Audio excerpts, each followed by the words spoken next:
Well, hello chaps, and welcome back to DTH Reviews. We have been gone for a while, but we have decided to come back now. Yep, welcome. That's our that's our epic introduction. There has been a little bit of a break from any big release games. There's been a few things out we probably could have talked about, but there was nothing kind of massively significant to get us out of our comatose state. And something has popped up, and that is Destiny. So, Destiny, a lot of hype. It's from probably our favourite developer, I'd say, which is good old Bungie, because the roots of this channel and the roots of kind of the whole of DefendTheHouse is Halo. So, you know, this is Bungie's first kind of game since Halo, so no pressure, you know. There was a little bit of hype. But... Yeah, I mean, I think it was probably the biggest thing of the year so far, I'd say. Yeah. And yeah, there was probably too much expectation for it. But it's hard not to. Yeah, it is hard not to, because they have had a pretty good, like, 14 years of hitting it out of the park, I'd say. Yeah, yeah, literally. So I think first we should probably sort of do a rough explanation of what it is, because there was... I don't think they did a great job of explaining what it actually is for a long time. Okay, so, okay. I mean, okay, well, it's first-person shooter, which is shocking. There's a loot system. Yep. There are some sort of lightish RPG elements. Lightish. Leveling up your character and your guns, and there are some very light MMO qualities to it. Yeah. And that's kind of it. They've got a little bit of journey as well with their sort of like seamless drop-in, drop-out co-op when you're roaming around, but it's first-person shooter. Yeah. And everything else is, you know, it's there, and it makes it feel a little different, but it's at its core, you shoot things, and that's all you do. So you do shoot a lot of things. Yeah, that's correct. Yeah, you do shoot a lot of things. So what do you want to start off with? Okay, let's start with what you kind of, your first impression. You jump into the game, and I think that the graphics are. And let's start by saying it looks good. Looks really good, actually. It's an extremely good-looking game, like mainly because of art, and the art goes a long ways, and every environment looks really, really nice. Oh yeah. And you know, just like the basic style of it, and the detail and the lighting and the skyboxes, lighting, obviously. Yeah. The skyboxes, man. I'd go as far to say that it's probably got maybe the nicest in-game environment that I've seen. I wouldn't say it's the best out there, but from my personal gaming experience, it's probably the nicest environment and skyboxes I've seen so far, personally. They kind of blew me away. Yeah, the skyboxes do a really good job of making the environments feel even bigger than they are. Like, it's like such a seamless transition, especially on the moon and Mars. It just sort of never ends, it feels like. And yeah, I mean, they've always done really good skyboxes that have always really sold the location of their games, and they're really nice skyboxes. But yeah, as you said, the moon and Mars. I think the moon, it really kind of like blew my mind the first time I ever jumped in it, because this is a bit off topic, but I got a new monitor and I haven't really tested it out to the max yet.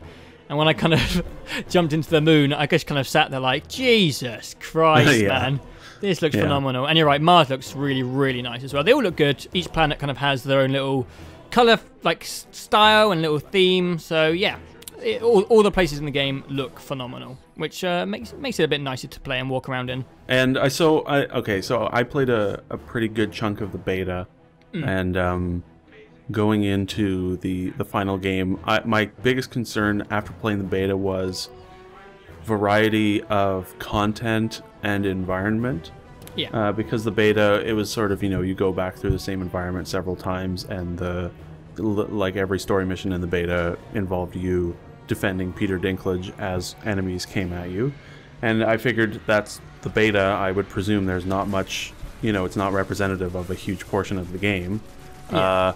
But it is, and the beta content is a quarter of the entire game, like quite literally.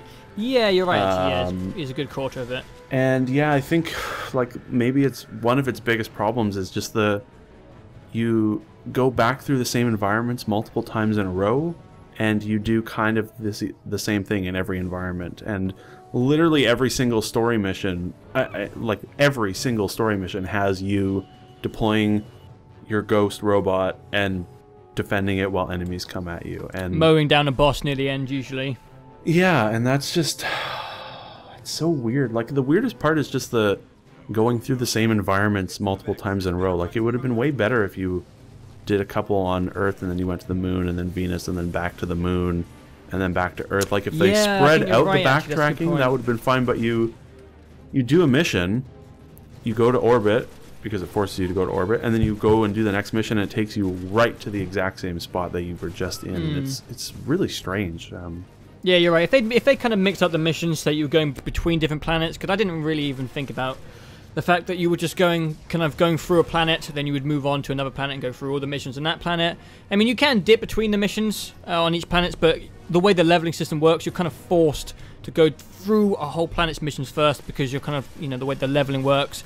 You can't really go to the future planets until you've leveled up enough, and they're the only levels available on the previous planet. So you kind of have to push through all the missions on one planet before you can even reach a level to go to the other planet. So yeah, you're right. I didn't even really think about the fact that it would have been nice if they mixed it up. Just making the missions so you could go between different planets. That would have made a big difference, and it wouldn't have exactly been a difficult task. No, like, it doesn't seem like it. Walk off a couple of missions on the moon that are like a level 15 and you have to go somewhere else, but whatever. We should, so yeah, so there's that, and then I presumed also that the beta it was light on story content because it's the beta. That is not the case. Here we go. The story in this game, here we go. It is an insult to other things to call the thing in this game a story, because the story implies characters, locations, relative plot developments. This has none of that. It has essentially no characters. Like, you have Peter Dinklage and he talks nonstop and whatever. You have no real events. I mean, I've beaten the story and I could not tell you what happened. And that's it. Like, it's like 6 hours long and it's complete nonsense. A conflux of non-baryonic streams going where? It is. I think it's pretty shocking, to be honest with you. I'm very surprised. This is the company who brought us Halo, which, if you understand the story of the trilogy, it's a pretty deep story. It's got a lot of complicated stuff going on, and they did a really good job of fleshing out the universe in Halo. You understand most of the species and where they came from. And in Destiny, little Peter Dinklage would pop up, and in his monotone voice would kind of explain where the Vex came from or what the Fallen are doing. And that was kind of it. All the backstory you got was literally his dialogue while on the way to the planet. And then you were looking around this planet, and it looked great, but it was all destroyed, and you're like, well, what happened here? I mean, there was obviously something here before, and I don't really understand where the Fallen came from, what the Hive's doing. And it kind of felt like they just made it look so good. So I was like, I really want to know what's happened, where this is all coming from. What's the Traveler doing? I mean, this world, they fleshed out the environment so much that you just feel like it wouldn't have been hard for them to just add a bit more context to it. And I think there's games that have done such a good job of it. I think Mass Effect is a really good example of a game that kind of creates a large universe to explore, different planets and species and characters, and they did such a good job in that game and that series of just kind of fleshing out so many different elements. You just think that they just could have, I don't know, it's just strange. They could have done anything. It's almost strange. It's just strange to me because it's Bungie.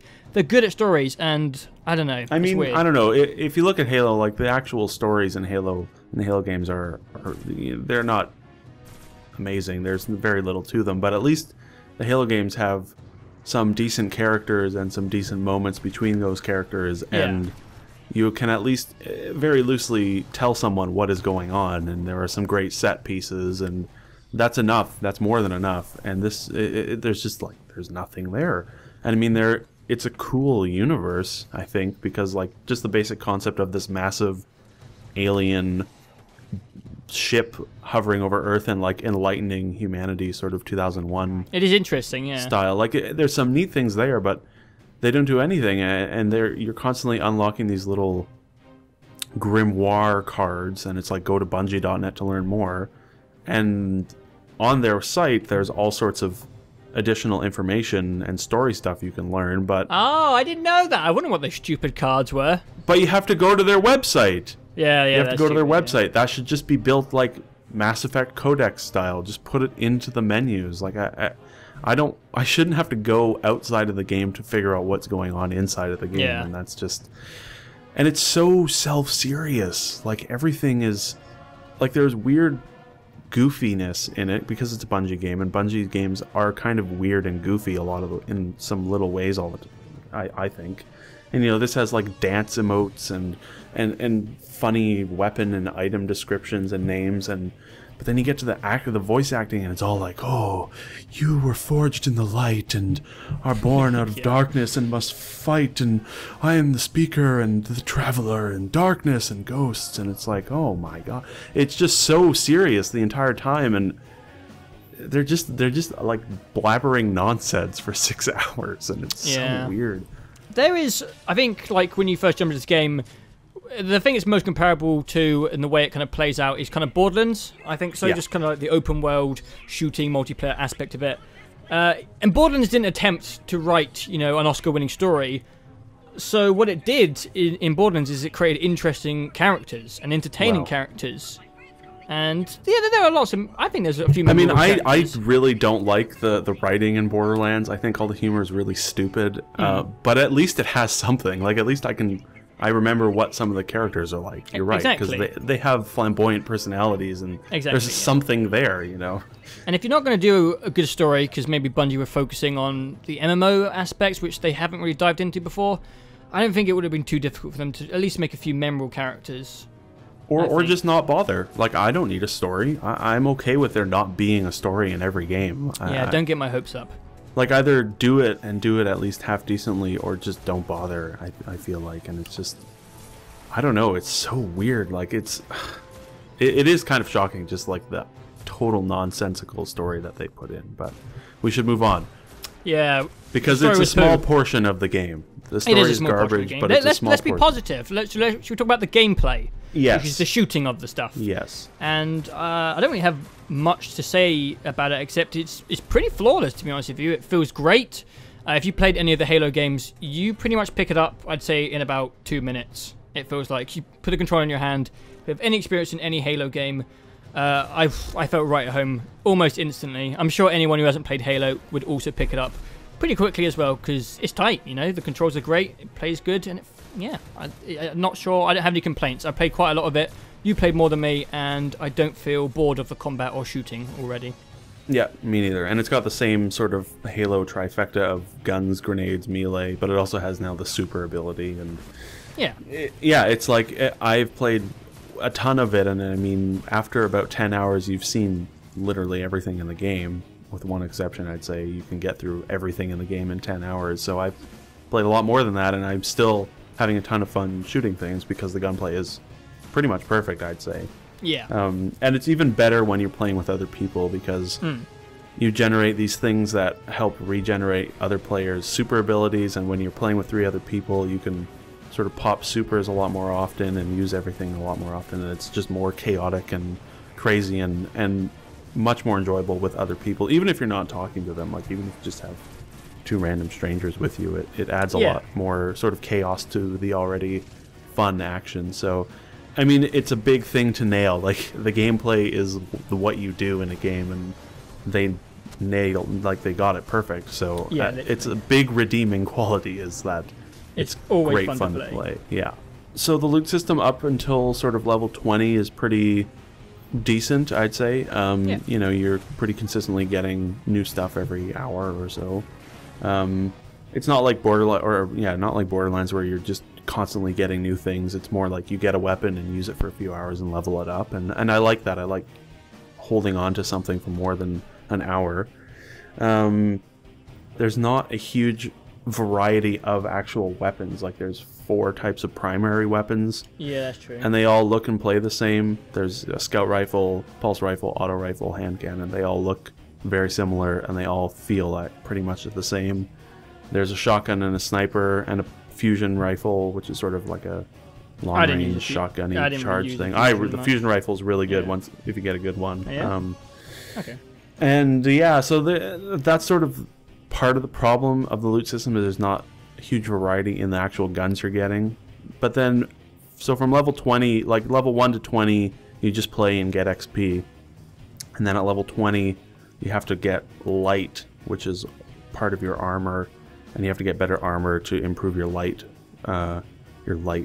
amount or whatever, and that'll level you up. So to get above level 20, you have to go and get lucky and find legendary gear, and it took me like 8 hours before I found any piece of legendary gear. And that really, like, that period there, I didn't really want to ever play the game again, because it was like, I've done everything twice, and I've played another 8 hours of farming and trying to get things, and I didn't get anything, and that was a real piss off. But once you get, I don't know, and I don't know if this is for everyone, but once I got over that hurdle, the loot system sort of becomes not about loot and more about buying your loot, which is interesting. It's like, you know, you have to start earning currencies and reputation so that you can go and buy your weapons, which is sort of different from what I was expecting, and I'm okay with it. But there are too many currencies yeah, there is, isn't to there? buy loot, and there's too many reputation things. It's exhausting. It is pretty overwhelming. So yeah, I think the loot system's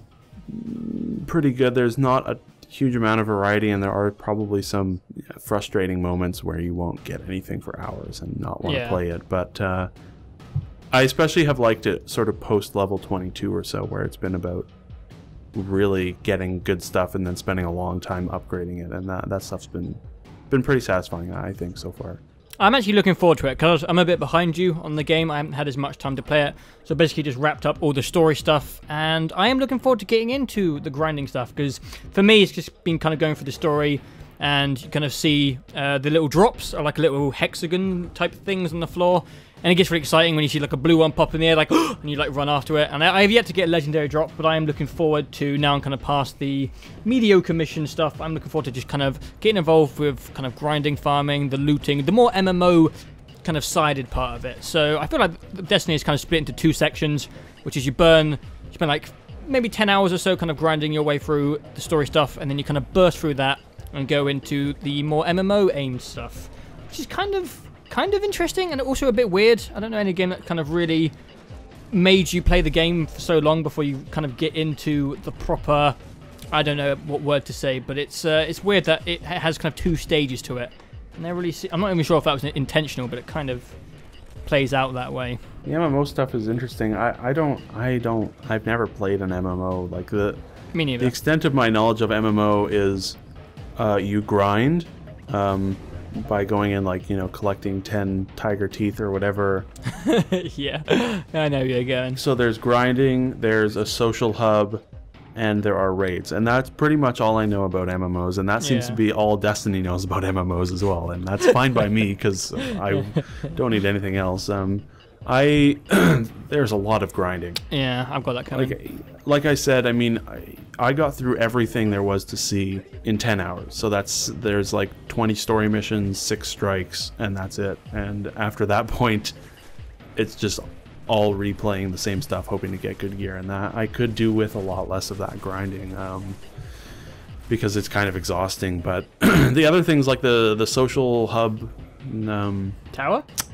Yeah, the tower. It's you know, it's kind of cool. It's kind of it's sort of like a palate cleanser going back there after each mission. Yeah, it's always quite exciting, because sometimes you have the engrams, which you have to decode. You're like, oh, what are these going to be? And you know, sometimes you get rewards, and you can check your bounties. So yeah, it is nice. It's something to look forward to after kind of pushing through like 20 minutes of shooting someone in the face, and you can kind of go back and see what rewards you have reaped. So yeah, I like the tower. It's a cool little place. Oh yeah, there's the raid. There's only one in the game right now, and I don't know, I guess raids are supposed to be like really long, difficult, new content for high-level players in MMOs. Yeah. The only thing I know about raids is that Leroy Jenkins thing that came from a raid. Wow, yeah. So that's pretty much all I knew about it. And I only just tried it last night, the raid, and it's the glass vault. The vault yeah, glass? The vault of glass. Yeah. Yeah, it's interesting. On Venus, and it's pretty good. Yeah, how does it play out? Because I actually came across it. I was kind of just flying around Venus, and I just saw there was 4 people kind of in the game, which you don't usually come across 4 people. And I was just like, these guys are dying a lot. I'm like, what is happening over here? They are dying over and over. And I couldn't get close to them because they were actually in it. And I was like, I know who I am. So I found it quite interesting to kind of watch how often these like level 27s were just getting smashed apart. So yeah, how'd it play? So it's 6 players. You have to be level 26. Oh. and it's really good. Oh, okay. You have to, it's sort of a bunch of different things. I mean, we haven't completed it yet. I think we have sort of 2 encounters left, and we spent 4.5 hours with it and got through sort of 3/4 of it. So it's like, and we went in relatively blind. We got through most of it without looking things up. Yeah. Except for the last sort of encounter that we left off on. So you start off and you have to sort of stand in these areas and guard them from enemies while it opens up the gate to the vault of glass. So you have to sort of a tower defense type thing while a key sort of forms to open the gate. And then once you get in, it's a completely new environment, thank God. Massive environment in several different stages, and there are new enemy types. There are new enemies that do completely new mechanical things. All the bosses have completely unique tricks to them. One boss to the next is completely different from the other. There's a stealth section where you have to sneak through a labyrinth of caves. In that stealth section, there are enemies that if they see you, they kill you all instantly, so you have to stealth through it. There's a platforming section with teleporting platforms that you have to jump to.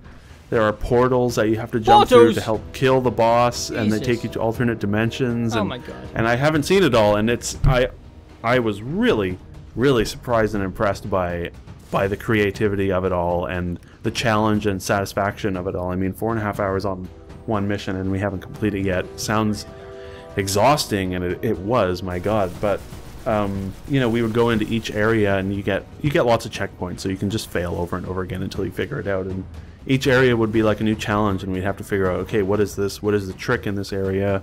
Okay, that's the trick. Now how do we deal with this trick? Okay, now how do we get through this part utilizing this trick? And it's really, really, really cool, and it's fun to play it with 6 other high-level people. There's no matchmaking for it, so you have to organize with other people.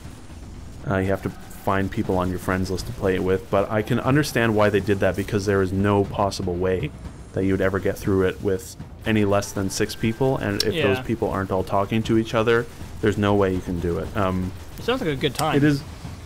It's fantastic. It's just weird, though, that they didn't take any of that creativity outside of the raid, because there are, like I said, there are unique enemies, environments, boss fight tricks, and none of that exists outside of that. You know, every boss you encounter outside of the raid is just you shoot them for 10 minutes and then they die.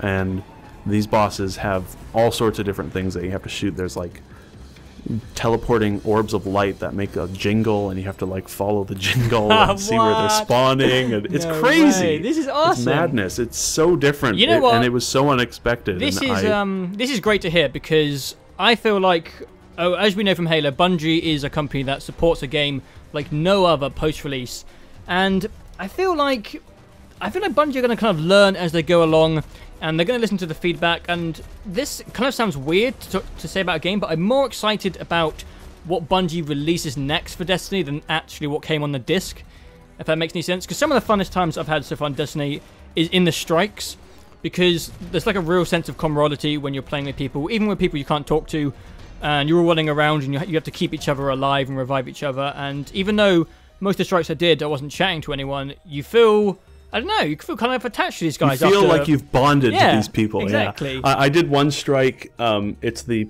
PlayStation exclusive one on Mars, where at the end you have 3 little bosses, and they're all really strong. And we were playing it. We were like 2 or 3 levels under. We were a little under leveled, and we could not kill the last boss for ages. We had been doing it for like 45 minutes trying to kill the last boss, and we just couldn't get his health down fast enough because he would just regen.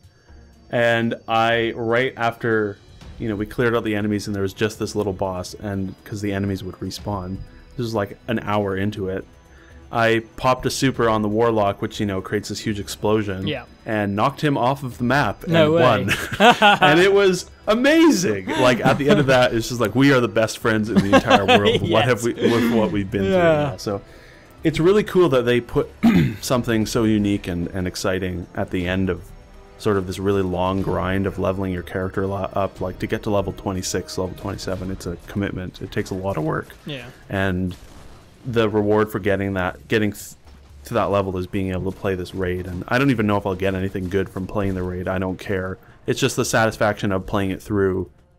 All right, so there should be a few things I just want to list off that I also liked about the game. Music's really, really good. It's Bungie. It's strong as it's just, you know, it's. I especially like the Cabal music. Yeah, I actually just finished off Mars, and some of the firefights in that are pretty intense when the music gets up. It's pretty awesome. I like the interface. It's, you know, very clean, very sleek, very easy to use. I kind of liked the RPG stuff. They didn't give you any room to kind of customize your character. If you picked a class, you got what you were given, really, when it comes to there are some variations of choices. There are variations. And those are nice. And you do get a subclass at level 15, which is a completely new set of abilities, which you can switch to. But yeah, I mean, the RPG stuff is fairly light, yeah. And I've noticed in the inventory and stuff, there are a ton of slots for stuff that you cannot currently fill up, so more on the post-release stuff. It looks like they've got plans to release quite a lot of stuff in the future, which will be good.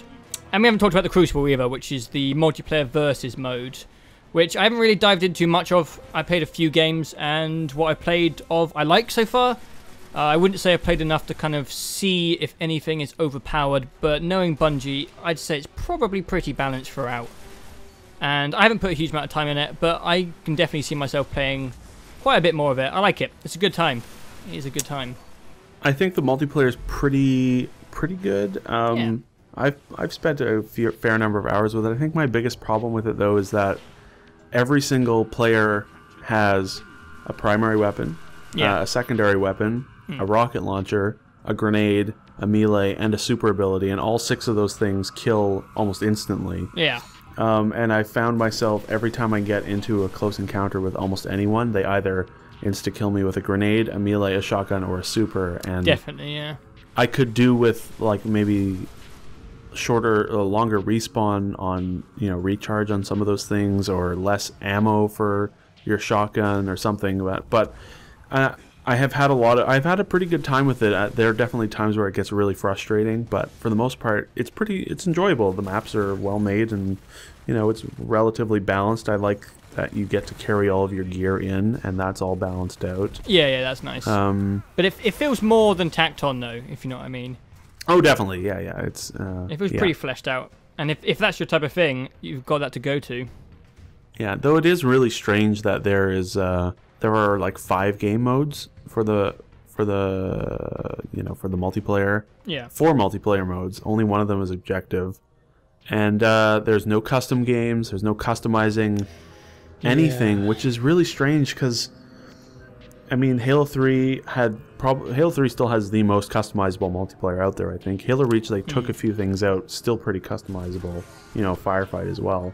And this just has no customization whatsoever, and it's a weird decision because I feel like Bungie's sort of community-focused parts of the game, like Forge and custom games, helped keep those games alive for years afterwards. So it's a little weird that there's none of that. It's just the 4 multiplayer modes, and that's it. So I think it is strange overall that the things that Bungie did the best in the Halo franchise are almost the weaker parts of Destiny. I would say so, yeah. It's kind of strange, and I think that's what... I know we've said mixed opinions on Destiny, and overall I think we both enjoy it, but it has been a weird experience when comparing it to our expectations. It has for me anyway. So it has taken quite a while to settle into and get used to. Doesn't really feel the most Bungie-like game except for the way it plays. But should we summarize? You got any more points? Let me just look. I think that it's really bizarre that there's no voice chat. You can only chat with people when you're in their fire team. And, like, I get it. Like, you want us to play with friends, but, like, I'm not against hearing people curse at me in multiplayer every once in a while. It's part of the fun. It is the reward. Weirdly, I like that. And there's nothing. Like, I haven't heard a peep from anyone unless I've joined their fire team, and that's one of the many strange decisions in the game. It's just a little thing that I mean, it doesn't bother me a huge amount, but it's just weird for a game that is so much better with other people to not have chat built into it is strange. Yeah, I know what you mean. Yeah. There were quite a few strange decisions in the game. Yeah. But to conclude, you know, we played the game differently because, as I said, you're quite a fair bit in front of me. And there's a lot for me to come because, as you say, there's this whole other side to Destiny. So for me, I've really enjoyed what I played. I'm really looking forward to diving into kind of the high-level stuff. You know, the Vault of Glass, I'm really excited for now. And that's something that's going to kind of motivate me to keep pushing forward and grinding for this loot. And I really enjoyed what I played for Destiny. As we said, there were certain aspects that we expected to be good because it was Bungie, but were the weaker parts of the Destiny experience. It's still a good game. It's still a good game. It was just quite strange to adjust to, but you summarized and then we'll both do our ratings. Yeah, so I agree with what you said there. It's a really weird thing. Like, the core of it's extremely fun, the gameplay's fun, it looks great, but it's just got like probably a dozen or so decisions that are just strange. Like, it just doesn't make any sense at all, you know. And but it has its hooks in me good, because like at the end of the day, if I try to fall asleep after playing it, I can't shut my brain off, and I have, you know, I still want to get to the max level and get better gear, and I think that is telling, and that despite all of its problems, I'm still here and still playing and still enjoying. So I think that is the most important bit, but it's definitely going to be pretty hit or miss with a lot of people, because if you don't love the gameplay, then there's really nothing there for you. Yeah. So yeah, it's such a weird game. What a weird thing. It was really weirdly marketed and kind of falsely advertised a little bit. They talked about it being way bigger and this crazy, hard to comprehend thing, and so weird. But I've enjoyed it quite a bit, and you know, it's worth putting the time into it and spending hours and hours leveling up so that you can play the raid, honestly. Like, up till last night, it was sort of like, yeah, this is fine. I mean, I'm enjoying this, maybe because I haven't played a loot game in a while. This is cool, it looks nice, I have fun playing it. But then I got to the raid and it was like, okay, this has been worthwhile, I think. You know, the last encounter that we were on was kind of hit or miss, but everything up to it was really awesome, and I look forward to finishing it. So yeah, I think, as we've said, this game, if you own it, it'll live or die by how they support it going 100%. Forward. And if they put out DLC and don't, you know, if the only things that they put out that's new is in DLC, then they have messed up, I think, because there's not a lot. There's not a lot there. You know, there's if you don't get it on the PlayStation, on the PS3 or PS4, you only have you get one less strike, one less multiplayer map, a little less gear. You know, there's still, for a game that was in development for so long, there is a surprisingly little amount of stuff there. So I guess we'll see. I don't know. We will see. A little disappointing, but also fairly satisfactory. It is a little bit disappointing, but that's just hype, isn't it? And it's Bungie, and I love and respect them. Expected a little bit more, but I liked the game. I like it a lot. Yeah. So what's it going to be? I'm going to give Starometer. I'm going to give it a 4-star. I'm going to give it a strong 4-star. It was never going to get a 5-star. It did enough to get past a 3-star. And yeah, solid game. Could have been more, but I look forward to seeing what they do with it next. Alright, so that summarizes our Destiny review. Thank you guys for watching, and we'll try and get back a little bit quicker. Yeah, a little bit quicker than last time. We've got a crazy 2 months coming up, like an absolutely mental. I don't know how I'm going to find time or money to play these games, but I can't wait for October and November. It's going to be very interesting, and you'll be hearing way too much of us. You're going to be sick of us by the end of that. But until then, thank you guys for watching, and we'll see you next time.